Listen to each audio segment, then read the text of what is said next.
Nej men så här kan jag väl säga att kära alla ni som är här, varmt välkomna till denna Researchers Desk lunchseminarium.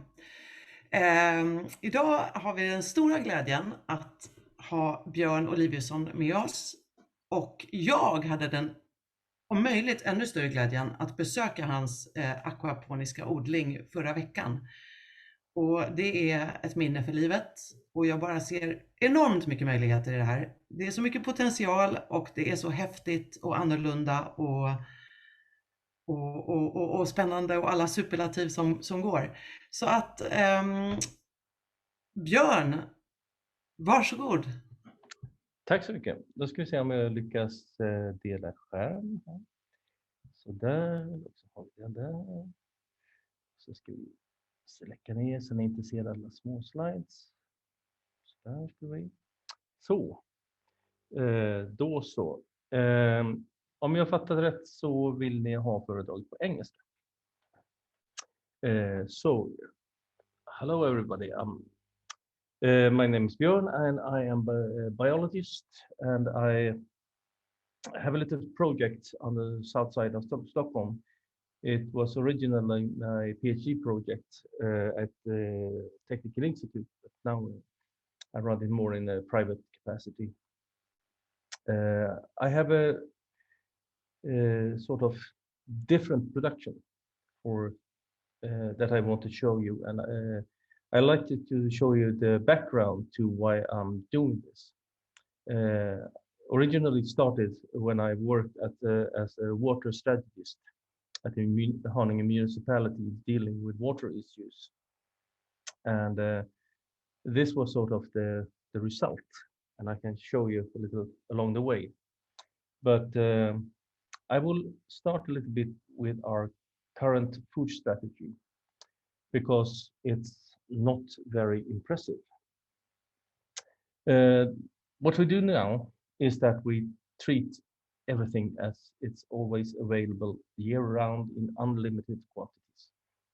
Food, energy, water, you name it. But that has led to that we actually don't have any food reserves. And we sort of expect that all the fruits and berries and vegetables are available all year round. No seasons exist at all. And also the same thing with fertilizers and fuel. We just order what we need. And there's a sort of very deep belief that the market will solve all the problems. We have now come to a point where we can actually see that, well, the market haven't solved all the problems, so we need to do something else. And the current policy up till a few weeks back was that wars and conflict won't affect us at all, ever. So that sort of thinking have come to an abrupt end when the war started in our neighborhood. And so I will take you a little bit further and see how had this made us. Where are we? Sweden is very dependent on imports of food. We import more than 50% of all foods that we eat. We're actually only self-sufficient in grains, in sugar, and in carrots, but we're not self-sufficient in carrot seeds. Everything else is imported in various amounts. Everything. We think that we are living in a wet and rainy place, but actually in 2019, 29 municipalities imposed restrictions on watering crops. And these were municipalities that stand for the majority of the normal production in Sweden, in the southern part of Sweden. They are actually suffering from droughts in summer already. We are expecting the climate change, the predictions are that we will get more rain, about 10 to 30% more rain. But the fluctuations in the climate will, or in the weather patterns will change more. So we can actually expect more cold, heat, drought, flooding with more severity to our food system.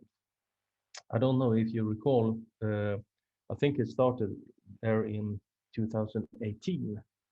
I think it was that we actually had the coldest year in recorded time, last 188 years. The following year, we had the warmest year in recorded history. In the first year, the crops didn't grow so well, so the protein content was actually so low that it was not seen as human food any longer. It was used as biofuels or animal feed. So we just in a few years we experience both extremes of both cold and hot, and this is expected to increase. And also, so we have now come to see that should there be a conflict, a blockade of some sort, our reserves will quickly run out. We're talking about a few weeks. I will take you a few pictures to the situation in the world right now, in places where we actually import our food from. And I can say you won't like them, not at all. But this is the situation in the world right now. These are not predictions. These are momentarily shots from here and now. This is a picture that the almond farmers in California produced. Looks very nice. I think this will be what we have somewhere in the Mälaren Valley in 2050. The problem with this picture is that it's not quite true. The more realistic picture is this. I guess you heard of the drought in California. This is the result. If you grow trees in the desert and artificially water them, when you run out of the water, the trees die. Here they gather all the trees in one place to avoid large forest fires in all these dead trees. California stands for 80% of the world's production of almonds, but also walnuts, avocados, things like that. And United States is a quite interesting place also. If you use the function Google Earth, then you can, if you just go and you zoom into the central part of the United States, all the land will suddenly be dotted. This is what you see. These are fields that are being irrigated. Please note that the fields that are not being irrigated are dry, bone dry, nothing grows there. What you're seeing here is large fields they're so large that this arm that you see here is actually 800 meters. So it's 1 mile across, 1.6 kilometers across, many of them. And in the middle here, you have a well that is pumping up groundwater. On the ground, it looks like this. You have electric engines that are pushing the wheels forward like a Hansen clock. And they're spraying out water and a lot of pesticides also, unfortunately. Interestingly enough, so they are watering these crops daytime when it's as hottest. The problem with this is the Ogallala aquifer. This is a very large body of water, underground water, in the central part of the United States. The problem with this is that it's predicted to run dry in 20 years. But there was a TV show I think just a few months back, where they had were interviewing farmers in Texas, and the wells there have already started to dry up. So in this area, the 20 years have already gone. This place is going to dry up. It will just take another 3,000-4,000 years for it to refill. So during that time, there won't be any crops in that area. We import crops from there also. They produce high protein crops that we need to mix with our low protein seeds up here to be able to bake bread. Another interesting place, Almeria, Spain. If you once again go to the Google Earth and you go to Spain, in the southern part of Spain, you can see that one of the peninsulas there is actually white. This is what you see. The largest plastic-covered area in the world. It's the same size as Lake Siljan, but covered in plastic.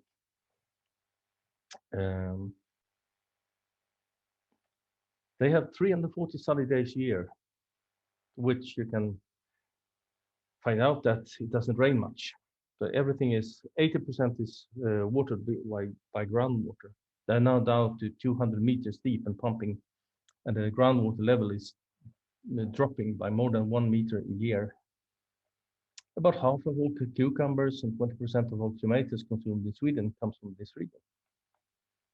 About half of all fruits and vegetables of the European need is grown in this and surrounding areas. Large farms with avocados, citrus, and things also. Everything artificially watered. And there's an intense use of fertilizers and pesticides. And interestingly enough, there seems to be no recycling of plastic. This place, these are just plastic laminates that are exchanged every 3 to 5 years, with no recycling of plastic at all. Interestingly enough, is that well, these are the reservoirs that are supposed to water these fields. 1 week ago, they were at 22% full. Normally, November, December, January should be the rainy season, filling up all the reserves. But right now, they are at 22% full. They got some heavy rains just a couple of days ago, but I don't know how much that have affected anything. But in some areas in southern Spain, they say that the winter grain harvest is already lost due to droughts. They had 31 degrees in January in southern Spain. And last summer, they had long periods of over 46 degrees centigrade in these production areas. So if you don't water them, everything dies. Interestingly enough, they do get the occasional rain, catastrophic rain. There was one that they got, I think it was 2 years ago, that destroyed 30,000 hectares of avocado and orange farms, more or less permanently. Everything was washed out in the Mediterranean.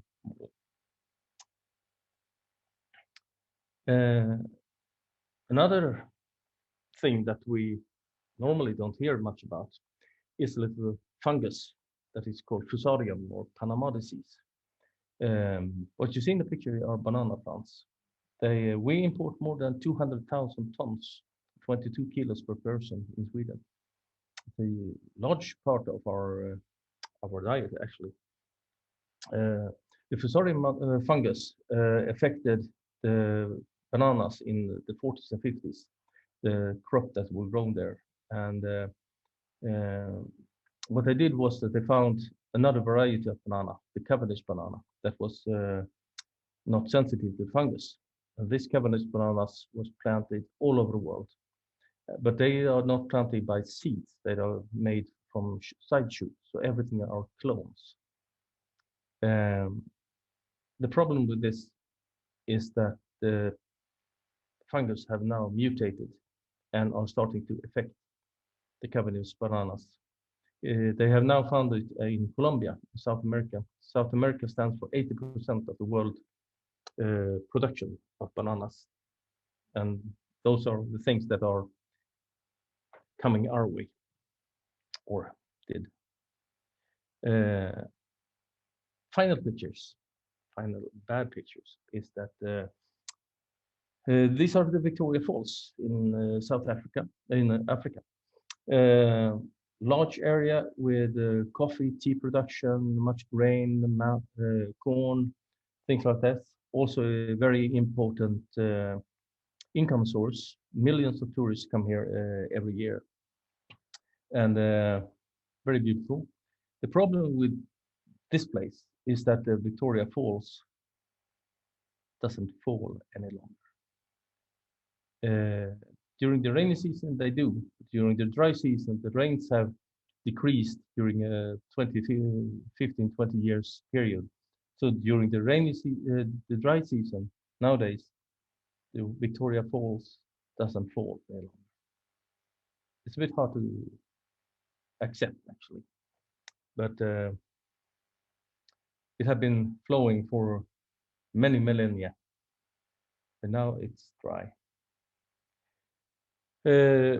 What you see here is a list of products. Everything that we import. The list can be much, much, much longer. But if you look at that and ask yourself, do you want to live without these products? Do you find can you find a normal life? I mean, if you're vegan or vegetarian, can you live without all these products? They are all imported. And some of you, if you notice here, for instance, apples, blueberries. Well, the problem is that we have a lot of apples, we have a lot of blueberries, but we don't use them. We're not out in the forest picking blueberries anymore. We're not picking the apples that fall on the ground in our gardens. We let them rot. I'd rather import them. So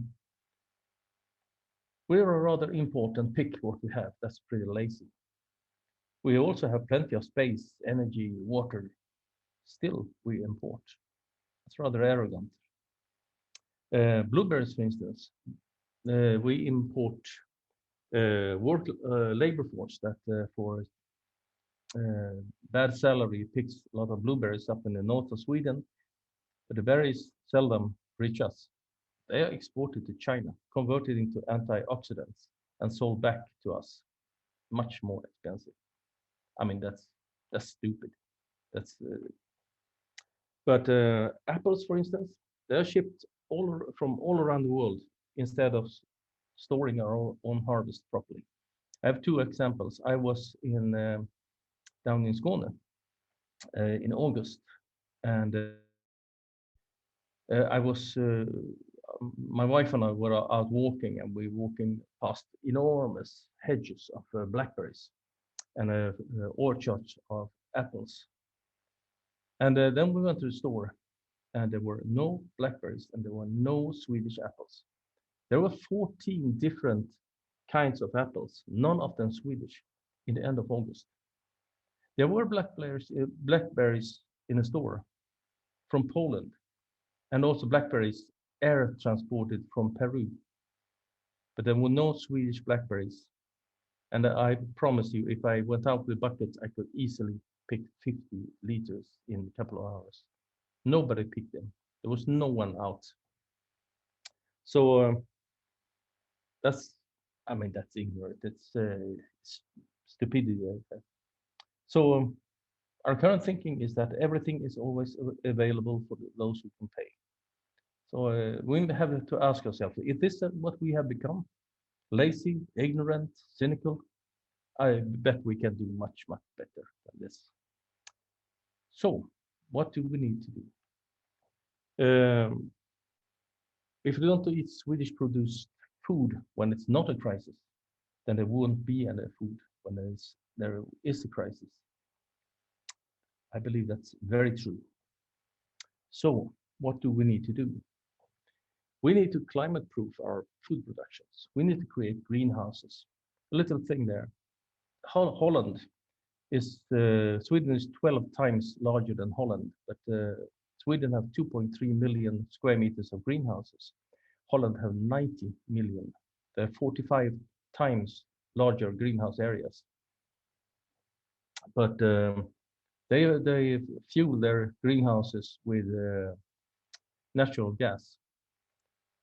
If we build the same amount of greenhouses here in Sweden, we can heat them more or less for free with all the waste heat we have. We have enormous quantities of waste heat that's not used. We need to learn new production methods. Aquaponics, for instance, is one of them. I will show you some pictures. We need to grow more species, larger volumes, increase our knowledge, and start using the waste products that we have.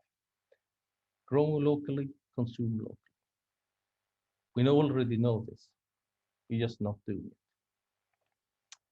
Aquaponics is a small system that I use. I will just show you a couple of pictures. It's a completely closed system where plants and fishes are grown in a closed loop system. Nothing comes out of it except from fishes and plants. No nutrients, nothing. The only thing you add is water and fish feed. And you can't use any pesticides or antibiotics in the system. They can only work by having healthy biological components, or less. This is what it looks like in principle. You feed the fishes, the nutrients go up to the bacteria in the gravel beds. They break down the fish feces and the plants absorb them. The purified water returns. This can be done in many different ways. Here are two different production types. The fish tanks is sort of in our back, but this is an American system. As you can see, you can grow many different species, many different products from the very same system.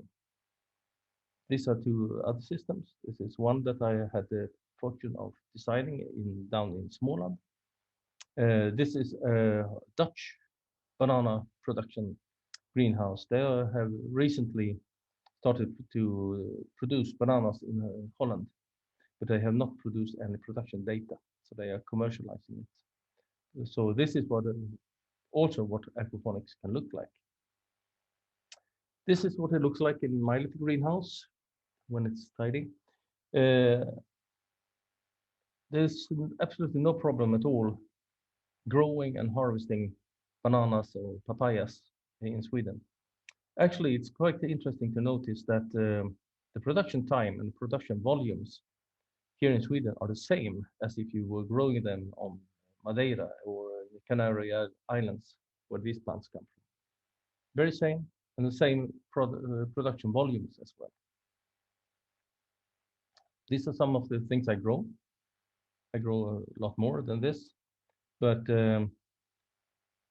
I hope you see that many of these things are actually what I show you on the list before, things you might not want to live without.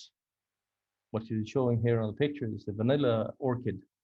We actually managed to get very high quality vanilla in the greenhouse. So everything is possible. I grew some new fishes. These are tilapias.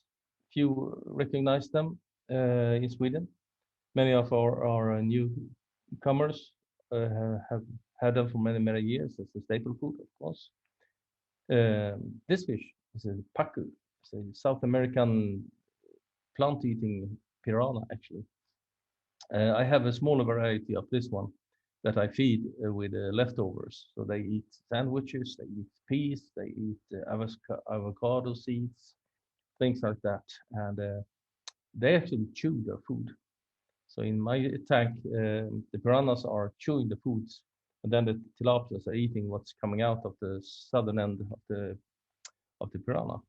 So I use them as compost mincers, more or less. So I would end up with showing you a couple of other things where you can have production. This is actually a wastewater treatment plant. Normally, if you see a wastewater treatment plant, you have large ponds with very brown, stinky water. This is a wastewater treatment plant that I visited down in Budapest, in Hungary. They're smell-free. So what they do is that they make the system more effective and also reduce the smell, and you can also use this for producing. So you can actually produce plants and fruits and flowers in wastewater treatment plants. I have lots of more information of this if you like. And but these are one of the things that we need to change. We don't need to look at all aspects of society and see how can we decrease our import, how can we improve our systems, how can we utilize our resources more. Final picture. This is the sort of living concept that has come up lately. A large winter garden surrounded by apartments. This is a living concept called Bouviera condominiums. But what I do is that I have a 1,600 square meter of garden where they can actually grow things in the middle of winter if they like. Unfortunately, most of them, out of the plants that you see here, are more ornamental.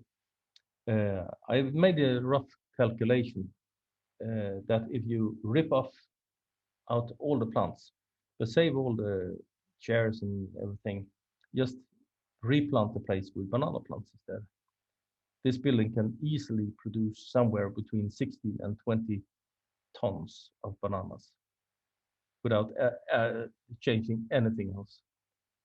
And to that comes passion fruits, papayas, vanilla things as well, without changing anything else. They will still have a jungle to walk around with and sit and drink coffee.